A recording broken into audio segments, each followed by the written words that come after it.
Hello, hello. Welcome.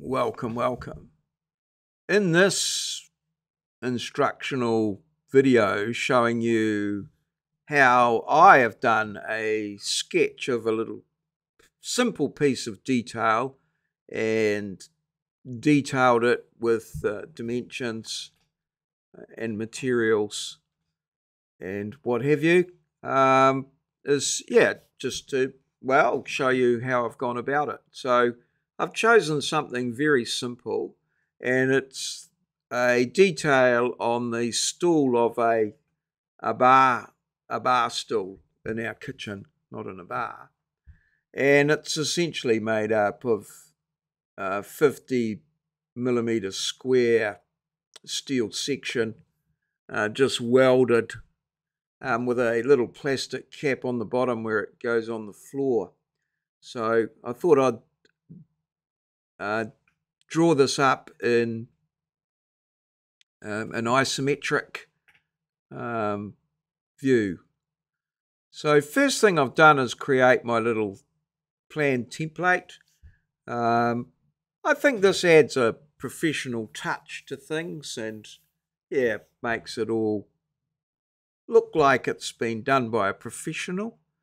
I think I would probably, over time, produce a little pro forma where I draw this up in, say, manually or using AutoCAD, and then draw on the plan form or template. I tend to call it plan form. That's where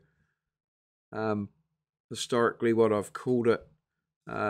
Usually a lot of our surveying plans were drawn on the same plan form, so I'm used to calling it that. That's what it had written on the bottom.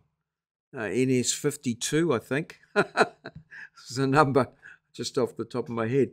So in this here, I've drawn up the little plan form, and then I just established the line work first. First thing I usually do with the isometric is to get a good idea of the axes, the X, Y, and Z, get them established.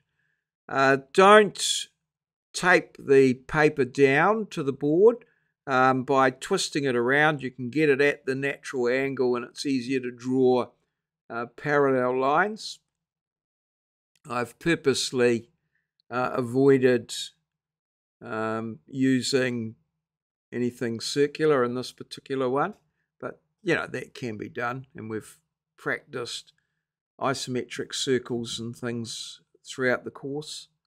So, but this is just a nice simple little one, putting the dimensions on the plan, indicating where the worlds are, and then reviewing what I've done, trying to keep the printing to a standard size, and in the correct directions, usually going from left to right, and bottom to top has been the convention I have found in actually doing this work.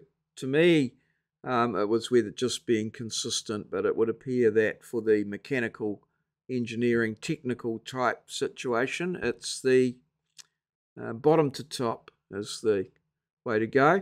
And then I've just putting the little plastic cap on, noting the materials, and I think on review I've I can see that I've still to add the dimension from the floor to the bottom of the first rung there, which would be absolutely necessary. There it is going in there now, and we're almost done. Bloody marvellous.